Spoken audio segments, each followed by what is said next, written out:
बाज़ रिवायतों में किस्सा कुछ इस तरह से मिलता है कि जाफर इब्न दिरहम ये एक बहरी था, जिंदीक था।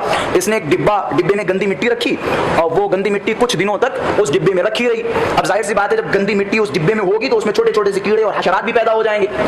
जब उस डिब्बे में छोटे छोटे से हशरात और छोटे छोटे से कीड़े पैदा हो गए तो इसने लोगों के दरमियान शोर मचाना शुरू कर दिया, देखो मैंने इन कीड़ों को मैंने पैदा किया है, इन कीड़ों का खालिक मैं हूं, मैं भी पैदा कर सकता हूं, देखो मैंने पैदा किया। ये खबर मौला की खिदमत में पहुंची। मौला ने बुलवाया कि तुम खालिक हो? कि हाँ हम खालिक हैं। हजरत ने फरमाया अच्छा तुमने इन कीड़ों को पैदा किया? कि हाँ मैंने इस डिब्बे में मिट्टी रखी और ये कीड़े पैदा हो गए, यानी मेरे मिट्टी रखने की वजह से ये कीड़े पैदा हुए, तो गोया मैं इन कीड़ों का खालिक हूं। हजरत ने फरमाया अच्छा अगर तुम इन कीड़ों के खालिक हो तो जरा बता दो इन कीड़ों की तादाद कितनी है, इन कीड़ों की तादाद कितनी है, कि अगर तुम खालिक हो तो इन कीड़ों में तगय्युरात पैदा करके दिखाओ, तब्दीलियां पैदा करके दिखाओ। कि क्यों? कि जो खालिक हो सकता है वो अदद भी बता सकता है और तब्दीलियां भी पैदा कर सकता है।